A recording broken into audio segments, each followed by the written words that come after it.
Yang terpenting jangan gampang-gampang kita menuduh amaliyah orang lain itu bid'ah. Juga jangan gampang-gampang awake dhewe niku terok-terok amal-amal ibadah sing ora ngerti dasare. Assalamualaikum warahmatullahi wabarakatuh.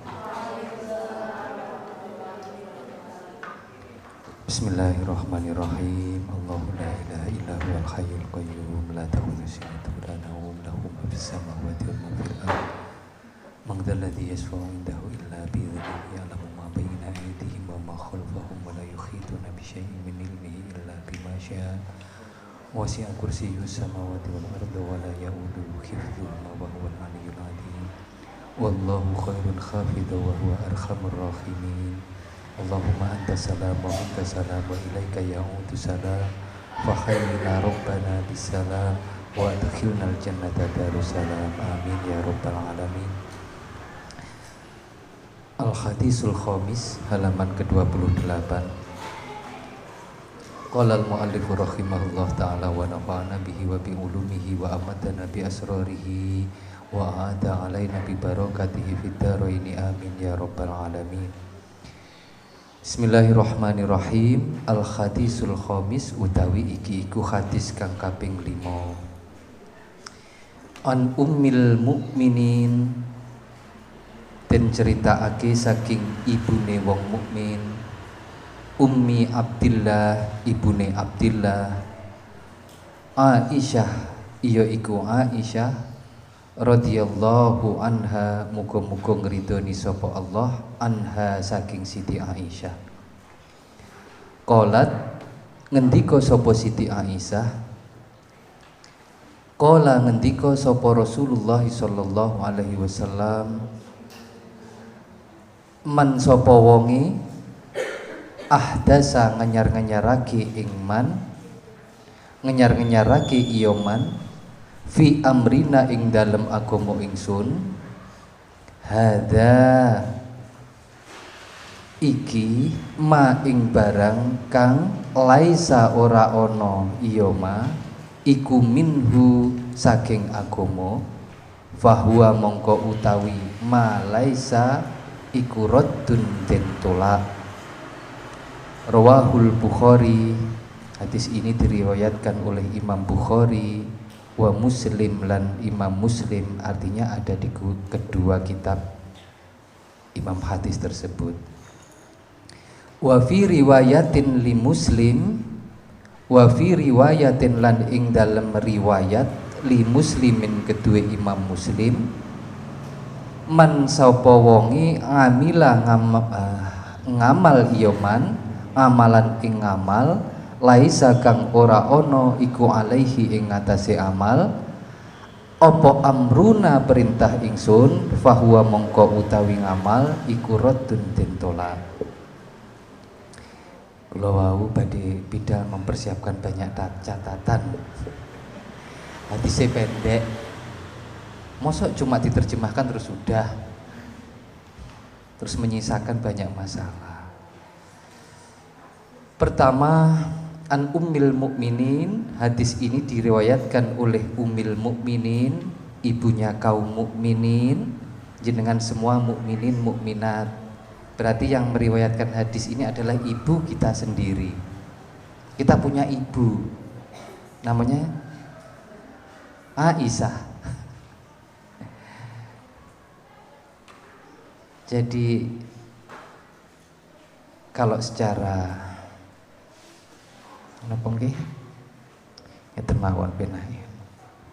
Kula panjenengan sedaya nggih gadah ibu piyambak-piyambak. Ada yang ibunya namanya Siti, ada yang namanya Fatimah, ada yang namanya Hasna dan lain sebagainya. Selain itu kita punya 11 ibu juga loh. Ummul Mukminin, ibunya kaum mukmin, istri-istrinya Rasulullah itu juga ibu kita. Jenengan mangke pengen panggil kali ibu kita napa mboten? Para ummil mukminin, kalau kita punya cita-cita di surga pengen ketemu ibunya kaum mukminin, insya Allah nanti kita juga masuk surga, karena terpenuhinya cita-cita itu tinggal satu itu nanti ketika di surga, bisa bersama Rasulullah, bisa memandang ibunya kaum mukminin, yaitu para istri Rasulullah tercinta. Aisyah adalah salah satu istri Rasulullah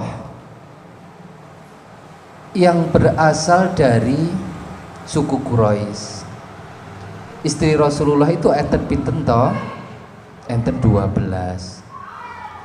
Yang 6 dari suku Quraisy antara lain Khadijah binti Khuwailid, Saudah binti Zam'ah, Aisyah binti Abu Bakar, Hafsah binti Umar, Ummu Salamah, Ummu Habibah.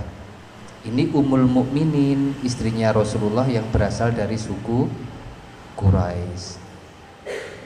Kemudian ada lagi 4 istri Rasulullah berasal dari bangsa Arab tetapi bukan dari suku Quraisy. Sebagaimana kita maklumi, Arab itu terdiri dari sekian banyak suku. Kathah sangat suku-suku nih. Yang bukan dari suku Quraisy antara lain Zainab binti Jahsh, kemudian Juwairiyah binti Al-Haris, kemudian Zainab binti Khuzaimah, kemudian Maimunah binti Al-Haris. Istri Nabi yang bukan dari Arab tentu pasti bukan dari suku Quraisy juga. Ada 2, yang satu Sofiyah binti Huyai bin Akhtab, kedua Maria Al-Qibtiyah. Kadangkala kita mendengar sak ngertos kula namung 9 istrine, sak ngertos kula namung 11 istrine, sak ngertos kula namung 12 istrinipun Kanjeng Nabi. Monggo pundi ingkang jenengan pilih. Kula menunjukkan ada 12 nama dari istri-istri Rasulullah itu. Kesemuanya itu punya gelar Ummul Mukminin, jadi ibunya para kaum mukmin, termasuk ibu kula panjenengan sedaya. Di antara 12 istri Rasulullah, Ibunda Aisyah ini yang termasuk luar biasa. Dari ceritanya, Ibunda Aisyah ini istri yang paling, ya nggak paling disayang lah. Mosok Kanjeng Nabi menyayangi salah satu terus maling mboten adil ya. Ini yang paling disayangi, ini yang rada ora paling, kan nggih mboten sekejo. Tetapi banyak cerita yang mengatakan memang Aisyah ini sangat disayang oleh Rasulullah. Gemesi, ceriwis, centil, cerdasnya luar biasa, manja juga luar biasa, plus pencemburuan. Persis jenengan sedaya.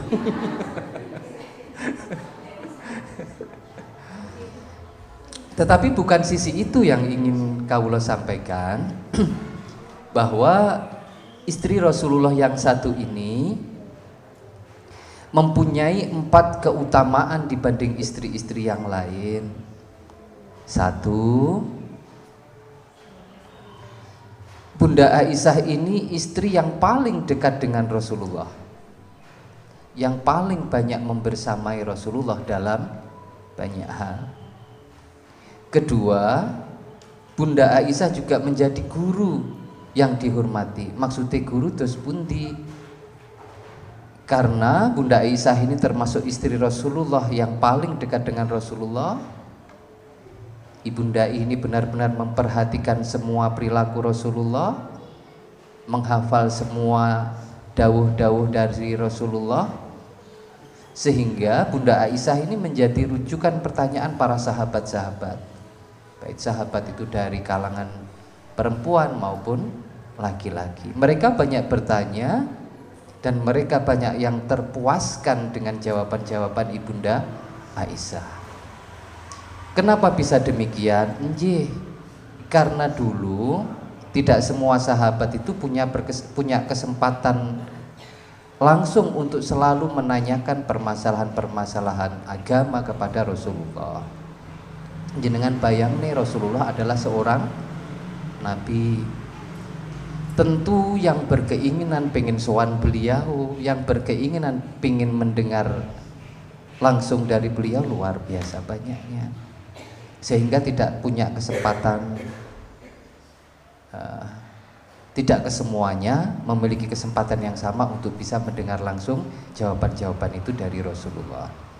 Sehingga banyak juga yang akhirnya mengajukan pertanyaan itu kepada Ibunda Aisyah.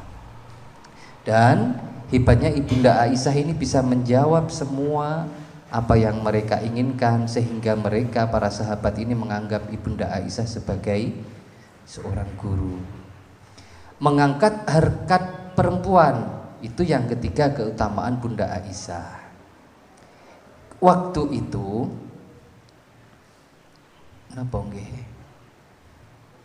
Zaman jahiliyah, kaum wanita ini nyaris tidak punya harga sama sekali. Dalam tradisi jahiliyah nggih. Bahkan waktu itu seorang laki-laki ketika belum punya anak laki-laki, mereka sangat kecewa dengan anak perempuannya. Sebagian yang sangat kecewa dengan kelahiran anak perempuannya, sampai anak perempuannya dibuang atau dibunuh, dikubur hidup-hidup untuk menutup rasa malu isin duwe anak wedok. Dapat kita bayangkan tradisi jahiliyah seperti itu sebenarnya masih berlangsung pada masa Rasulullah. Wong wedok niku mboten patek digawe, mboten patek dihargai. Seperti pelengkap itu aja. Sir tinggi ya tinggi, ora sir tinggi ya simpen ngoten tok. Mboten jenengan lo dulu. Termasuk perjuangan Bunda Aisyah ini mengembalikan harkat seorang wanita. Dia begitu cerdas, dia menunjukkan bahwa aku iku loh juga mampu seperti kalian wong lanang-lanang. Saya juga bisa menghafal sekian banyak hadis dari Rasulullah seperti awak-awakmu kabeh lho wong lanang lanang. Sehingga munculnya Bunda Aisyah menjadikan kaum wanita pada saat itu merasa pede untuk nderek-nderek Bunda Aisyah maju terdepan, mboten minder malih, mboten merasa berkecil hati, bukan kok untuk menyaingi kaum laki-laki, tapi menunjukkan bahwa wanita itu juga patut untuk diakui, dihormati. Yang keempat, keunggulan Bunda Aisyah ini, Bunda juga menyaksikan langsung beberapa kali turunnya wahyu. Kalau enggak salah 4 kali Bunda Aisyah ini menyaksikan langsung Kanjeng Nabi Muhammad menerima wahyu yang disampaikan langsung oleh malaikat Jibril yang pada waktu itu berwujud menyerupai manusia. Jadi Bunda Aisyah pernah melihat malaikat Jibril, tapi dalam wujud manusia. Kalau secara hakikat wujudnya seperti apa kita tidak tahu. Tetapi seringkali malaikat Jibril ini ketika mendapatkan perintah dari Allah untuk menyampaikan wahyu, mengajari Rasulullah, ia menyerupakan dirinya dengan wujud seorang manusia. Bukti terakhir bahwa Bunda Aisyah ini luar biasa cerdas. Bunda Aisyah ini meriwayatkan 2210 hadis dari Rasulullah. Rasulullah berkata apa, Bunda Aisyah hafal. Rasulullah melakukan apa, Bunda Aisyah memperhatikan dan bisa menceritakannya. Sampai kesemuanya terkumpul 2210 hadis Kanjeng Nabi. Dengan menghafal 2210 hadis dari Kanjeng Nabi, ini mengukuhkan peringkat Bunda Aisyah ini peringkat keempat periwayat hadis terbanyak. Yang pertama, periwayat hadis yang terbanyak itu Abu Hurairah. Abu Hurairah bapak kucing itu. Abu Hurairah kan bapak kucing. Bapak kucing karena sayangnya sama kucing. Abu Hurairah menghafal 5.374 hadis. 5.374 hadis. Peringkat kedua dipegang oleh Ibnu Umar. Ibnu Umar ini putranya Khalifah Umar bin Khattab.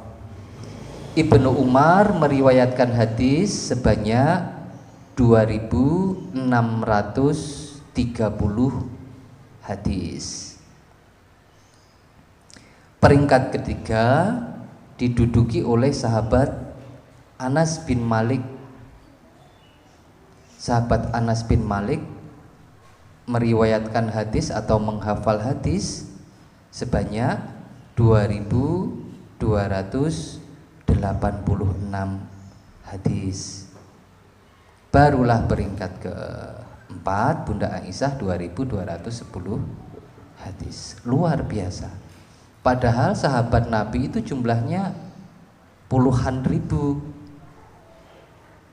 Rata-rata sahabat Nabi ini nggih hafal hadisipun Kanjeng. Ada yang 100, ada yang sekian, ada yang sekian. Rata-rata ya ratusan hadis. Dari sekian ribu sahabat Rasulullah, Bunda Aisyah menduduki peringkat keempat terbanyak dalam meriwayatkan hadis Kanjeng Nabi. Mudah-mudahan kula panjenengan sedaya mangke di akhirat bisa bertemu dengan ibu kita Bunda Aisyah radhiyallahu anha. Amin amin ya rabbal alamin. Kita lanjutkan pembahasan hadisnya. Bunda Aisyah meriwayatkan hadis yang pendek dari Rasulullah. Man ahdasa min amrina hadza ma laisa minhu fahuwa raddun. Barang siapa yang mengada-adakan sesuatu yang baru dalam urusan agama kami ini yang tidak kami perintahkan, maka dia itu tertolak. Hadis ini seringkali dipakai, bahkan memang benar. Hadis ini membicarakan tentang bid'ah, sesuatu yang baru yang pada masa Rasulullah tidak ada, yang pada masa Rasulullah tidak diperintahkan untuk dikerjakan. Sesuatu yang baru itu berkaitan dengan amruddin, urusan agama. Urusan agama itu enggak melulu ibadah saja. Soalnya urusan agama, al-islamu dinul ilmi was saqafah, dinul adabi wal hadarah, dinut tamaddun wal insaniyah. Orang ketika berbicara Islam jangan hanya berbicara seputar ibadah saja, tapi al-islamu dinul ilmi was saqafah. Ilmu Islam itu agama ilmu dan agama gagasan, agama pemikiran, agama ide. Dinul adabi wal hadarah, agama untuk membentuk sebuah karakter, agama untuk terus memproduksi sebuah budaya-budaya yang Islami. Dinut tamaddun wal insaniyah. Islam itu juga agama modernisasi untuk menata kehidupan yang lebih baik. Agama Islam juga agama kemanusiaan. Maka alangkah indahnya ketika setiap majelis, baik itu majelis taklim, diskusi dan lain sebagainya, pembicaraan kita tentang agama itu jangan hanya seputar tata cara ibadah, fadilah, halal haram saja. Islam melampaui itu. Islam harus membicarakan tentang modernisasi, Islam harus membicarakan tentang teknologi, Islam harus membicarakan tentang peradaban, Islam harus membicarakan tentang budaya, Islam harus membicarakan tentang kemanusiaan, tentang kepedulian terhadap sesama. Lek ngoten Islam itu menjadi agung, benar-benar agung seperti Islam yang sesungguhnya. Kadangkala kita itu semakin menyajikan Islam itu seolah-olah itu saja. Bukan karena apa-apa, karena kerdilnya ilmu pengetahuan kita sendiri tentang Islam, maka seolah-olah Islam yang kita sampaikan dari lisan kita itu yo Islam iki kok mek ngono-ngono iku wae. Maka kadang kula pribadi itu berharap di masjid, di musola, di khutbah-khutbah itu kita lebih menunjukkan bahwa Islam itu sing dipikirne ora mek urusan ganjaran tok, ora mek halal haram tok. Al-Islamu dinul ilmi was saqafah, dinul adabi wal hadarah, dinut tamaddun wal insaniyah.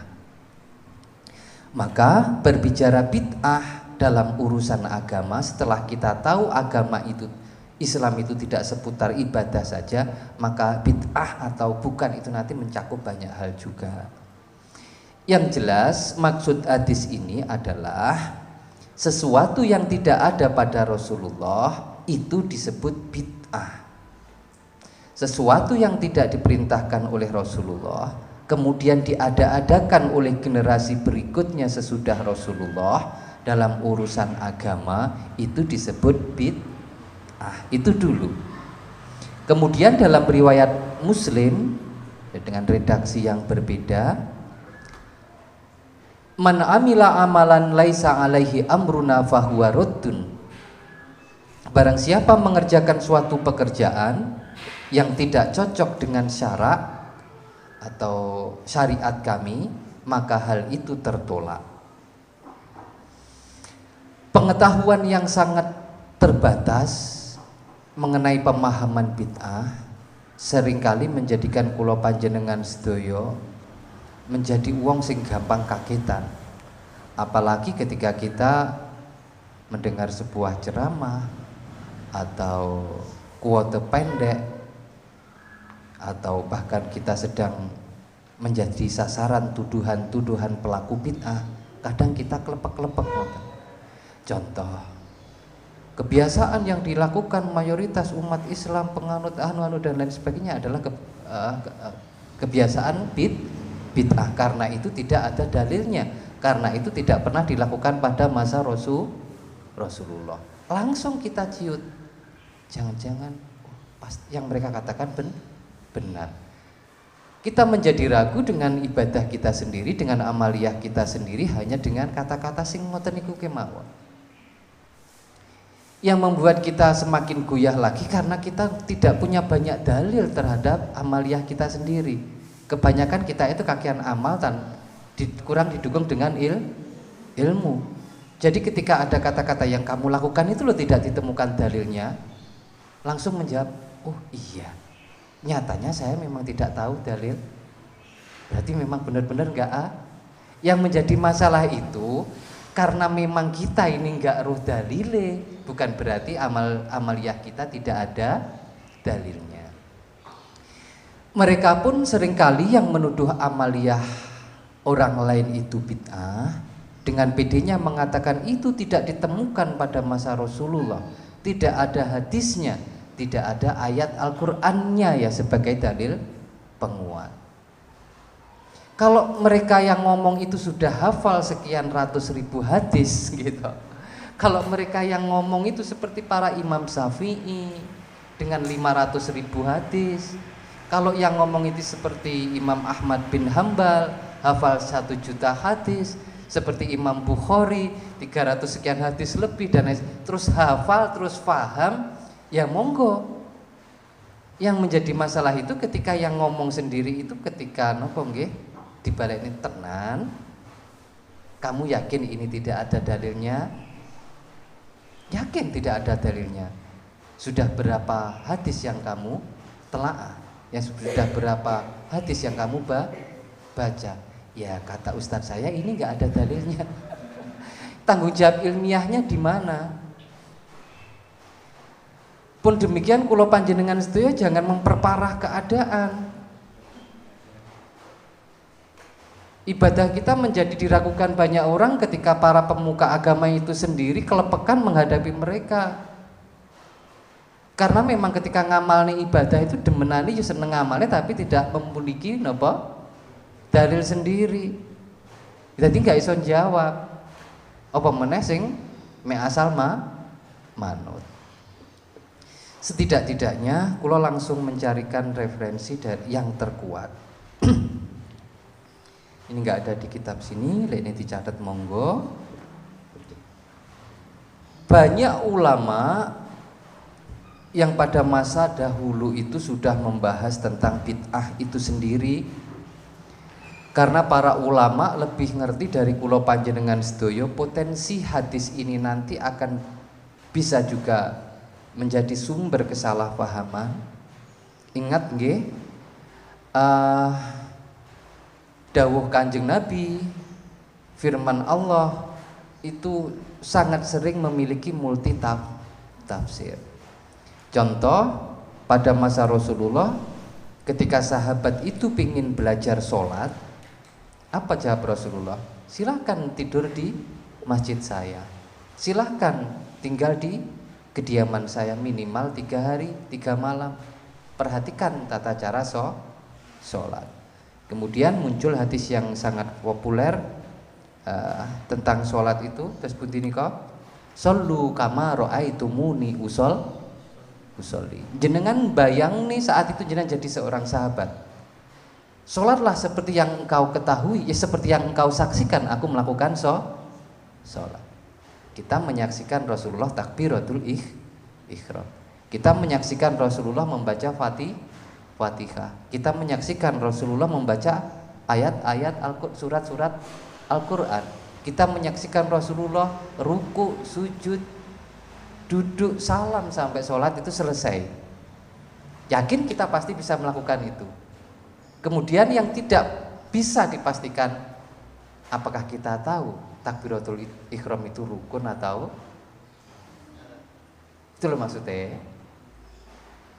Yang tahu itu siapa? Apakah semua sahabat tahu bahwa takbiratul ihram itu rukun Islam? Tentu tidak.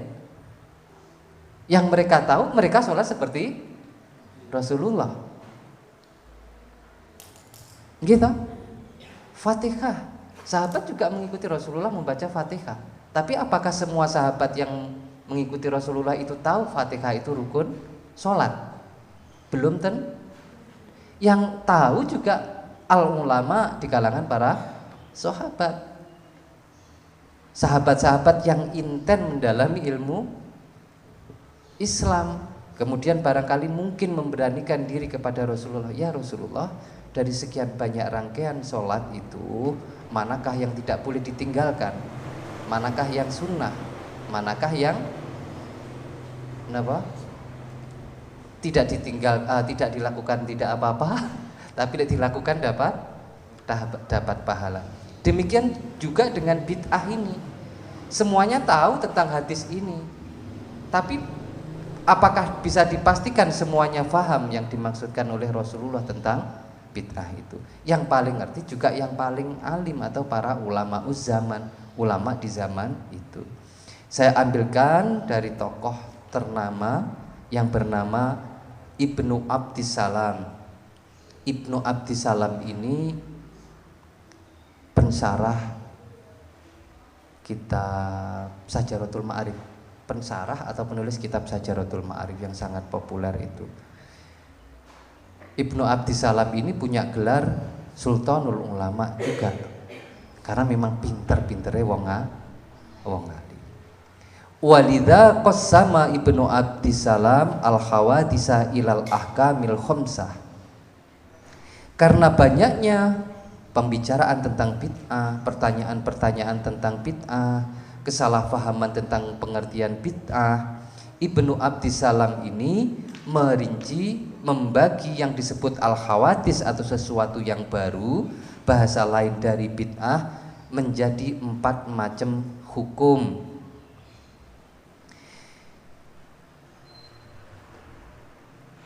Al-bid'atu fi'lu ma lam yu'had fi asri Rasulillah sallallahu alaihi wasallam.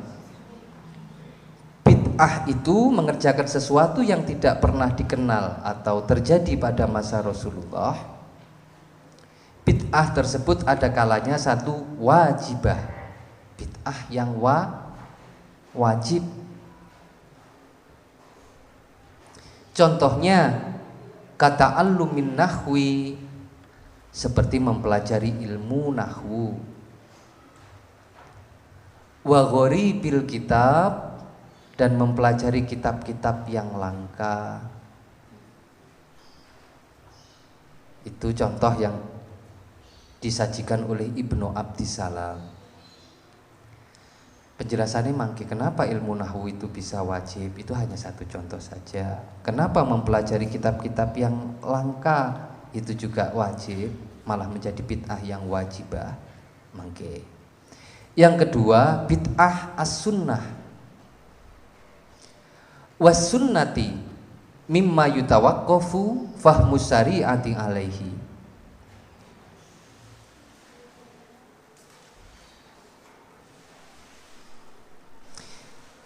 Kemudian wa muharramah, dan bid'ah yang diharamkan kamadhabil qadariyati wal jabariyati wal mujassimah. Kemudian bid'ah mangdzubah, bid'ah ya sami lho nggih, mangdzubah kali sunnah niku nggih. Bahasa Indonesia ini podo, bahasa Arabe boten podo. Bid'ah mangdzubah ka ihdasir rubuti wal madarisi wa kulli ihsanin lam yu'had fil asril awal. Kemudian yang kelima, wa bid'ah makruhah kazuhrufatil masajidi wa taswikil masohifi.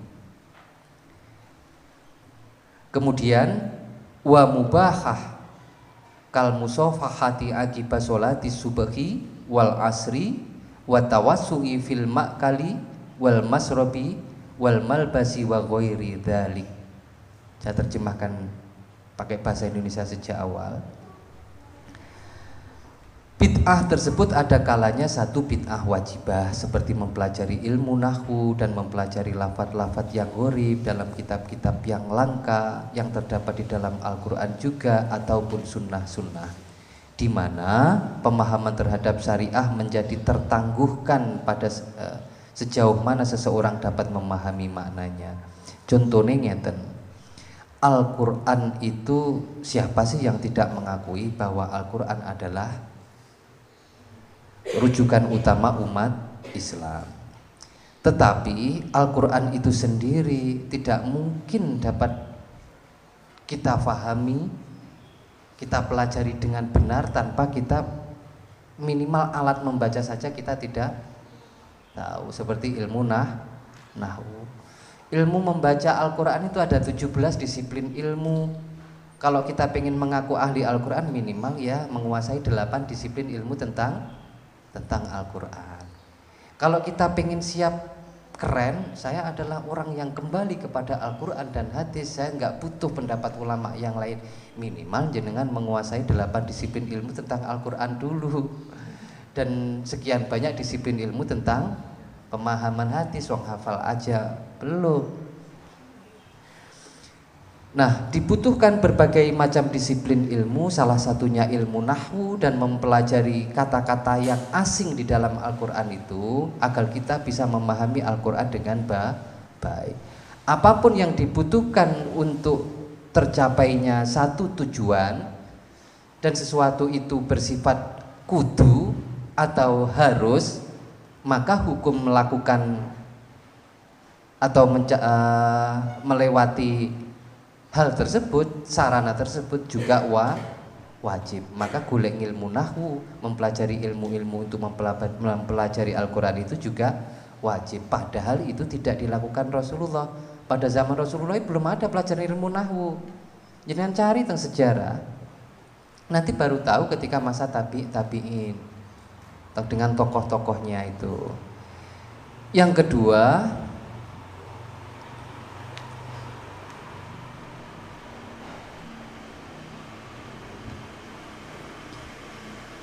bid'ah yang disunnahkan, mempelajari mayutawaqqafu fahmus syari'ah alaihi, mempelajari disiplin-disiplin ilmu yang menyebabkan pemahaman syariah itu berhenti sampai di situ. Itu enggak dipelajari, pengetahuan syariah itu akan kandek. Nanti sebenarnya kados mencetak kitab, mencetak Al-Quran itu sebenarnya juga bid'ah, karena tidak pernah dilakukan oleh Rasulullah. Penulisan Al-Quran itu pertama kali dilakukan dan benar-benar jadi pada masa sahabat Utsman bin Affan. Pada masa sahabat Umar belum kasil, sudah ada inisiatif untuk membukukan Al-Quran. Nah terus jenengan mencetak kitab-kitabnya teniki, lembaga pendidikan menyusun kurikulum dan lain sebagainya, jenengan musyawarah menata napa nggih kurikulum di sekolah itu nggak pernah dilakukan oleh Rasulullah. Rasulullah dulu yang menyampaikan ayat, menyampaikan hadis sudah. Apakah proses jenengan mengajar ini sama sekali nggak ada hubungannya dengan agama? Itu untuk perintah agama kan jenengan mengajarkan ilmu ini. Berarti yang Anda lakukan itu juga berhubungan dengan amruddin, urusan agama. Berarti yang jenengan lakukan itu juga bid'ah karena sesuatu yang berurusan dengan agama. Cuma yang jenengan lakukan itu kalau tidak bid'ah wajibah ya bid'ah sunnah, ngoten loh masalahnya. Yang fatal itu ketika orang mengatakan semua bid'ah itu sesat hanya merujuk dalil. Nanti pada saatnya kita akan melewati pembahasan itu juga.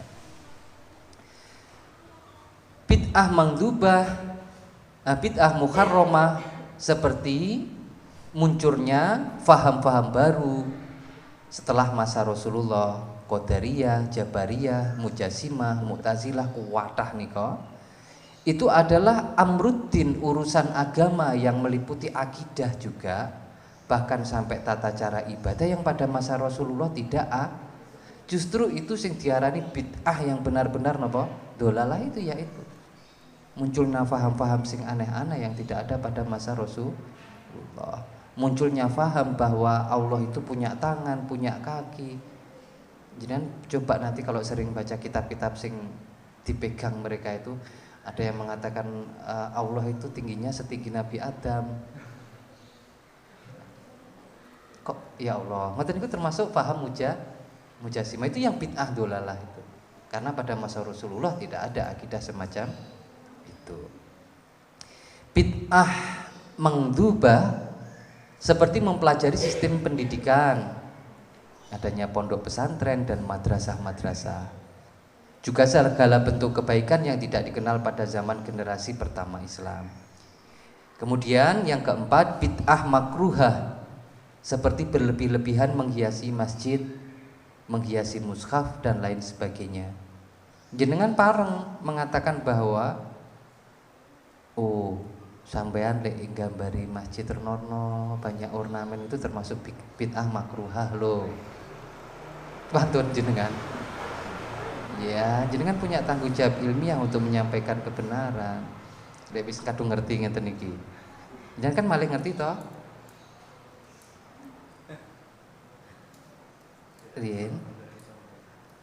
Kazuhrufatil masajidi, seperti menghias masjid dengan sekian banyak ornamen pernak-pernik itu termasuk bid'ah makruh, tidak tapi mboten dosa. Kenapa dikatakan tidak baik? Nanti juga akan berpengaruh sesuatu yang dimakruhkan itu pasti akan membawa pengaruh sing kurang sae. Tapi orang nemen-nemen. Tapi yo nemen-nemen to lek makruh. Siswi iso dadi haram. Misal ornamen berupa kaligrafi menghiasi dinding-dinding masjid itu sudah diharamkan. Nanti lek dibiarne menjadi ukir-ukiran, menek tamane, gambar binatang, gambar bangau dan lain sebagainya.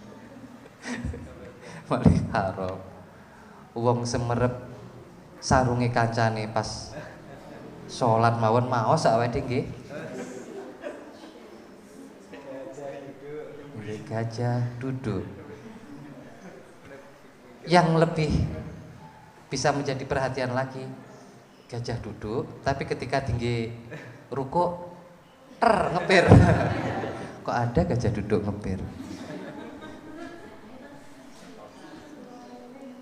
Apakah berarti pakai sarung ngepir itu juga makruh? Jangan rasanya dewi itu bisa mengganggu ibadah orang lain, ya bisa masuk makruh. Apalagi sablon yang aneh-aneh di punggung dan lain sebagainya. Selain menghias masjid, menghiasi mushaf dengan hiasan-hiasan yang tidak diperlukan sebenarnya. Tapi coba lo sekarang awake dhewe lihat mushaf itu kan kula demen nyawang teng toko, salah satu toko kitab nggih. Kraton mushaf itu sekarang indah-indah lho nggih. Ornamen, napa lah kula mboten ngerti bahasane ornamen atau apa itu, yang penting disawang niku nyuwuneng ngoten nggih warna-warnine gitu. Terus lembaran-lembaran ini kan nggih ngoten nika. Warna-warni, wis pokoknya warna-warni. Terus jenengan kula tangleti dengan mendesain sampul mushaf sing seperti itu, terus apik banget ngoten niku. Sing akhire ndadekne wong demen tuku. Ngoten niku mosok ya makruh. Terus karo jenengan menghiasi masjid, sing dadekne masjid itu indah dan menarik banyak orang untuk datang ke situ, mosok ya ngoten niku makruh.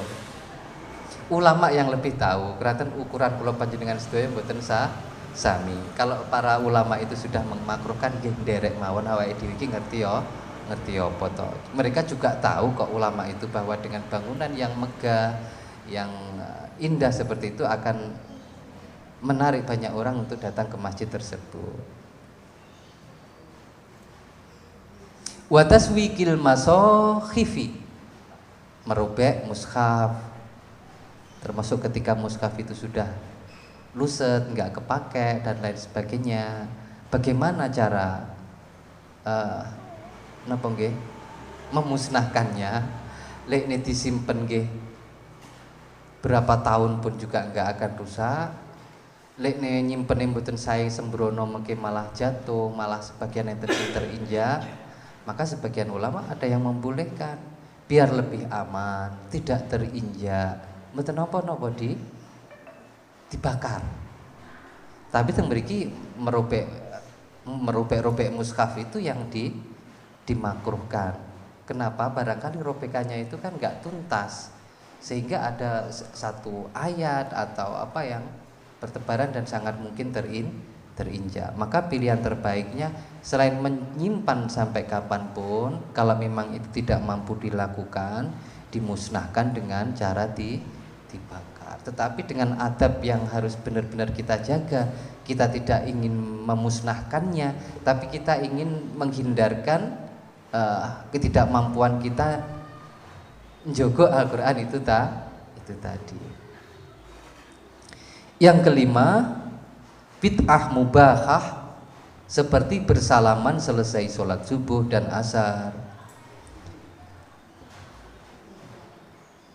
Kan sering kita juga dengar bahwa salaman setelah sholat itu tidak ada dalilnya. Salaman setelah sholat itu bid'ah, berarti bid'ah itu dianggap semuanya bid'ah itu dolalah. Berarti salaman selesai sholat itu tidak boleh dilakukan. Kalau salam langsung ngobrol baru boleh, bukan bid'ah. Kalau bar salaman bar sholat langsung salim kali kiwa tengene gak boleh, itu bid'ah. Kalau bar sholat langsung tekon sandingi kowe nyanti acarane boleh, karena itu gak aneh-aneh nggih. Bar sholat langsung wiritan bersama bid'ah, gak boleh. Bar sholat langsung ngobrol, balesi WA, enggak bid'ah. Ya, tapi yang kita lakukan itu, yang sebagian dituduhkan oleh mereka sebagai amaliyah bid'ah, semuanya ada dalil pendukungnya. Kalau tidak ada, itu hanya mereka saja yang tidak tahu. Kalau kita sendiri yang tidak tahu, ya memang kita saja yang tidak tahu. Tetapi para ulama sebelum kita, para kiai-kiai kita tidak mungkin melakukan satu amal ibadah atau amaliyah yang berkaitan dengan agama yang tidak ada dasarnya. Ulama-ulama pendahulu kita itu orang alim, orang yang bisa dipercaya untuk kita teladani semua perilaku beliau. Kemudian ada tambahan lagi. Ini dalam kitab Risalah Ahli Sunnah wal Jamaahnya Mbah Hasyim Asy'ari. Termasuk dawuhipun Syekh Abdussalam Ibnu Abdissalam ini juga dikutip dalam kitab Risalah Ahli Sunnah wal Jamaah. Fa idza arafta ma dzukira ta'lamu anna ma qila innahu bid'atun katikhadis subhah wa talafuz bin niyyah wa tahlil inda tasadduqi anil mayyiti ma'adamil mani'i anhu wa ziyaratil kubur wa nahwi dzalika laisa bid'ah wa inna ma uhtisa min akhdhi amwalin nasi bil aswaqil lailiyah wal la'bi bil qurrati wa ghairu dzalika min syarril bid'ah. Iki tambahanipun Mbah Hasyim Asy'ari dalam kitab Risalah Ahlus Sunnah wal Jamaah. Setelah menyajikan dawuhipun Syekh Ibnu Abdissalam tadi yang membagi bid'ah menjadi 5 macam hukum itu tadi, dalam Risalah Ahli Sunnah Mbah Hasyim mengatakan, setelah kita mengetahui apa yang telah dituturkan di muka, maksudnya yang didawuhkan oleh Syekh Ibnu Abdissalam dan ulama-ulama yang lain tentang pengertian bid'ah, maka diketahui bahwa adanya klaim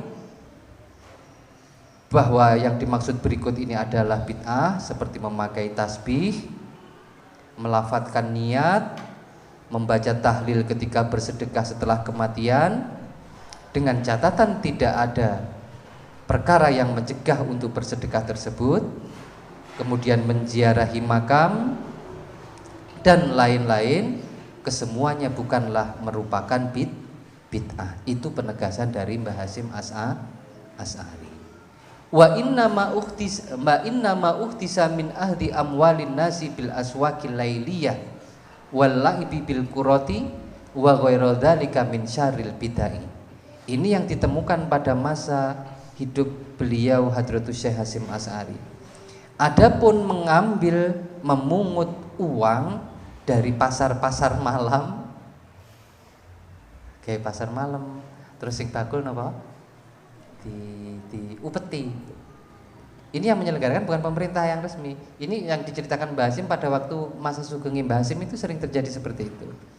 Ada entahlah itu kelompok atau komunitas tertentu mengadakan pasar di malam hari, atau memang ada sebuah tradisi ada pasar malam pada waktu itu, kemudian mubeng narii duit napa setiap satu kios bayar sakmene, setiap kios bayar sakmene dan lain sebagainya. Kemudian wala bil qurrah, bermain sepak bola. Wa ghairu dzalika min syarril bid'ah, dan selain itu termasuk seburuk-buruknya bid'ah. Ini sing dawuh Mbah Hasyim Asy'ari. Penegasannya tidak, kalau yang dimaksud tahlil atau bersedekah usai kematian dan lain sebagainya itu menggunakan tasbih saat zikir, kemudian ziarah makam, itu tidak termasuk bid'ah. Yang termasuk bid'ah yang dicontohkan oleh Mbah Hasyim pada sugengnya, yang nyata-nyata terjadi di sekitarnya, antara lain adalah orang-orang yang memungut upeti atau meminta uang dari mereka yang ikut di kegiatan pasar malam. Kemudian kados tiang undian, enten datang pasar malam napa? Misalnya nyemplung nih gelang dan lain sebagainya. Lek iso nyemplung ya oleh boneka. Sing semisal niku kan kathah to? Artinya sing semisal niku manah mriko, lek kenek dapat hadiah. Itu sama juga dengan yang menggunakan mesin lho nggih, yang tradisional seperti itu. Yang dimaksud Mbah Hasyim itu sing ngoten-ngoten niku lho sebenarnya bid'ah yang nyata. Kenapa bid'ah yang nyata? Karena genah itu nanti kerugiannya, pengaruhnya dan lain sebagainya. Kenapa di sini disebut juga bermain undian pertunjukan gulat? Krono mungkin juga kula mboten ngertos pada waktu itu seringkali pertunjukan gulat niku nggih napa? Damel ngarani napa? Totoan dan lain sebagainya. Ini kita kiaskan juga dengan perlombaan-perlombaan lain sing tinggi taruhan, tinggi totoan. Entah itu enggak harus gulat gitu, entah itu semacam bulu tangkis, tenis meja atau voli dan lain sebagainya, tapi digunakan untuk napa nggih? Taruhan dan lain sebagainya, itu termasuk bid'ah yang syarrul bid'ah, seburuk-buruknya bid'ah. Tentang bid'ah ini ada pertanyaan seputar hadis ke-5.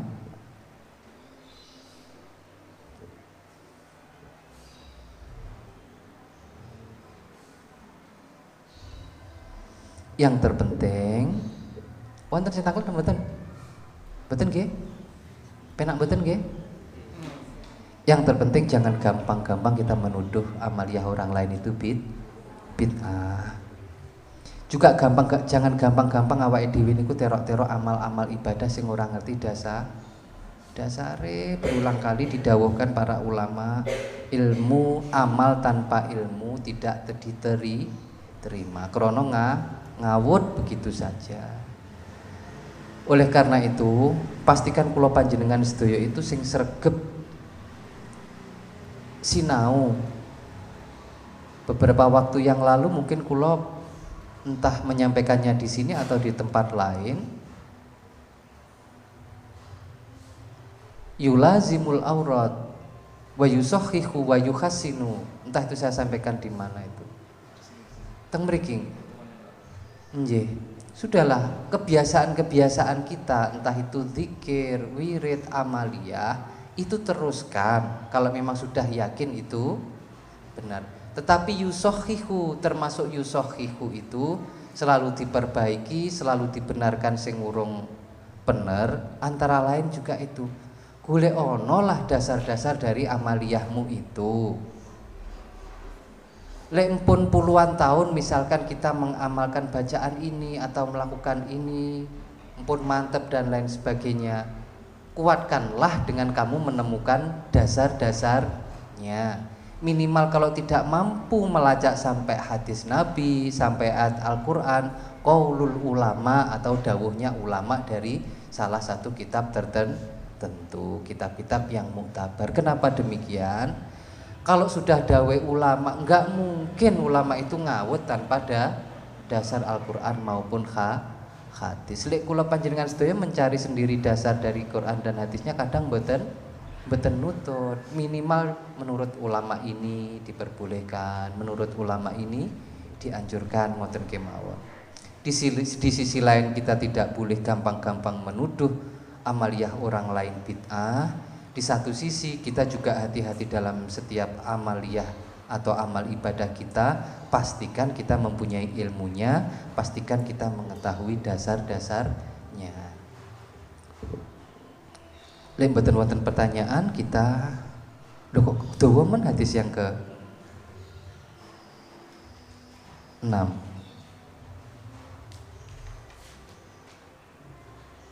Waktunya pun meh habis lho nggih. Mungkin dilanjutnya mboten tutup.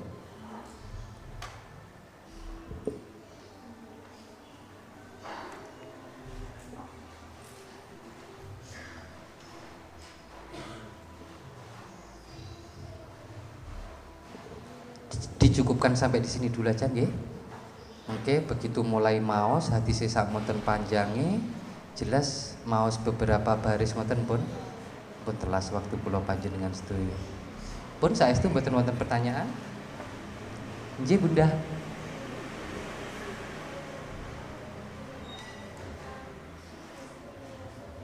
Nggih.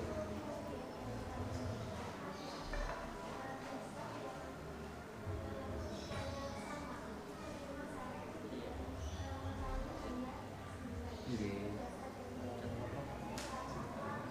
Oh nggih. Oh nggih.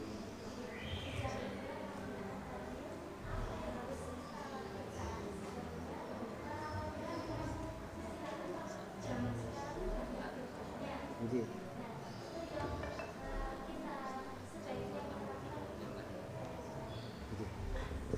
Makasih Bunda. Yang pertama tentang nama-nama Rasulullah, istri Rasulullah ini yang jumlahnya 12 itu. Nggih, kula mencarinya kan dari satu kitab ini sekian nama, dari kitab ini sekian nama. Mengke kula carikan satu kitab yang full 12 nama istri Rasulullah. Yang harus kita hati-hati kalau kita nanti berkeyakinan istri Rasulullah itu hanya 9, bukankah dalam hati kita itu seolah-olah yang lain tidak kita akui sebagai. Kita harus mencari kebenaran. Ya. Nggih, betul. Makanya kita cari ngoten lho. Kita pilih yang terkuat ini, yang jumlahnya terbanyak ini untuk menjaga kehati-hatian kula panjenengan sedaya. Jangan sampai ketika kita tahunya yang 9, terus kita nggak punya dasar yang 12, kita yakin yang 9, seolah-olah yang 3 ini tidak sukan nggih ngoten to, seolah-olah. Maka kita nyari yang dasar yang 12 itu. Kemudian bagaimana sikap kita ketika kita menghadapi perilaku bid'ah di tengah-tengah masyarakat. Enggak bisa dimungkiri perbuatan bid'ah itu memang luar biasa. Katae luar biasa. Buktinya Rasulullah manti-manti itu memang pasti nanti akan terjadi, Bunda. Benar-benar akan terjadi. Nah, bagaimana sikap kita? Satu, orang melakukan amaliyah itu angel-angel penak diomongi. Kalau sudah menjadi keyakinan, sudah menjadi rutinitas, barang kleru lek dielekne nggih ngengkel saestu. Nah, bagaimana solusinya? Dalam menyampaikan kebenaran itu pun satu harus dilakukan dengan cara yang benar, disampaikan pada waktu yang benar, disampaikan di tempat yang benar. Misalkan saya hanya seorang yang baru tahu saja sedikit tentang bid'ah, kemudian saya menyaksikan satu perbuatan yang setelah saya kaji memang itu ya benar-benar bid'ah, dicari dalilnya memang ya enggak ada, tanglet kiai wah bener itu amaliyah bid'ah. Belum tentu saya sendiri punya kemampuan atau tepat untuk mengingatkan. Iso uga ndadekne malah perkara, malah tambah tukaran dan lain sebagainya. Karena ternyata menyampaikan kebenaran itu pun juga harus dilakukan oleh ahlinya. Minimal kula panjenengan sedaya konsultasikan kepada tokoh agama di tempat kita. Mbah Yai, kula wingi kok semerep teng acara ngoten iki kok mempraktekkan ritual-ritual semacam ini, sedangkan yang melakukan juga teman-teman kita sendiri kaum muslimin. Bagaimana itu? Wah, lek sing model ngono kuwi memang bener-bener gak enak tuntunane agama. Lek sing ngono kuwi memang bener-bener bisa mengarah kepada syirik dan lain sebagainya. Lajeng terus pundi Yai? Ya aja awakmu sing ngomongi tak aku dhewe, lek sing ngomongi awakmu wis ora bakalan digu. Oh ya wis meh padha wae. Maksud kula ngoten lho Bunda, kita seringkali tidak berdaya untuk menyampaikan kebenaran kepada orang lain, bukan karena enggak berani. Seperti yang diajarkan oleh Rasulullah juga kan, man ra'a minkum munkaron falyughayyir biyadi, fa illam yastati fa bilisani, fa illam yastati fa biqalbi. Yang pertama biyadi, punya kekuasaan enggak? Punya kewenangan enggak kita untuk merubah kemungkaran itu? Di antara kewenangan, apakah kita ini bosnya, apakah kita ini ayahnya, apakah kita ini sahabatnya, apakah kita ini gurunya, apakah kita ini seniornya? Sama sekali bukan. Sehingga kita nggak punya kekuasaan apapun untuk merubah kemungkaran itu. Fabi lisani diomongiai. Apakah kita ahli menjelaskan sesuatu? Apakah kita punya modal untuk menjelaskan masalah itu? Apakah kita sudah termasuk yang santun dalam menyampaikan kebenaran itu? Apakah kita yakin dari lisan kita akan mendatangkan kebaikan ketika kita muni di depan mereka? Wah, enggak yakin aku. Wong aku anggere cethokan wonge wis kudu ngelokne kan. Jangan. Fabi qalbi kados Bunda niku wau. Ya Allah, Gusti, kula pengen ngomongi tapi mboten wantun. Ajeng kula wantun-wantuni, kula yakin mboten bakalan digugu. Ya Allah, jenengan rubah kemungkaran itu menjadi sebuah kebaikan. Biasanya setelah seperti itu, kita arruju ilallah, kembali kepada Allah, yang kita andalkan Allah. Entah nanti atau entah di mana waktunya Allah akan mengutus orang-orang yang bisa menunaikan cita-cita kula panjenengan sedaya. Biasane ngoten niku, kalau ada orang baik di satu lingkungan punya cita-cita baik sedangkan ia tidak berdaya dan ia terus menjaga dalam kekuatan hati dan keyakinannya, biasanya Allah mengutus orang-orang yang bisa menunaikan keinginan panjenengan sedaya. Ndilalah kadang ngoten ku enten tangga duwe mantu oleh wong kopondo, wonge ngalim, luwes, supel, saged dadi panutan teng lingkungane. Dilalah kersane ngalah, selang beberapa waktu tiba-tiba di lingkungan itu enten yang ngundang pengajian, yang diundang seorang kiai, kemudian yang dituturkan, yang diceramahkan seputar napa sing kula panjenengan sedaya batin niku wau. Akhirnya dalam hati kita, ya Allah, ternyata ada jutaan cara Allah memenuhi niatan baik dalam hati. Kuncinya jangan pernah biarkan niat dalam hati itu padam energinya. Dia akan menyala di tempat lain atau di waktu yang lain, terserah cara Allah. Jangan ngatur Allah kudu ngene lho Gusti carane. Pokoknya lek ngomong sing lek iso sing ngomongi kudu aku lho Gusti. Pun ngantos ngatur pengiran, terserah Allah memilih siapa. Barangkali ngoten Bunda nggih. Kula gadah hutang jawaban tentang rujukan kitab ke-12 nama-nama istri Rasulullah, ibunda kula panjenengan sedaya. Wa dumtum fil khairi wal barakati wan najah wal afu minkum wallahul muwaffiq ila aqwamit thoriq. Wassalamualaikum warahmatullahi wabarakatuh.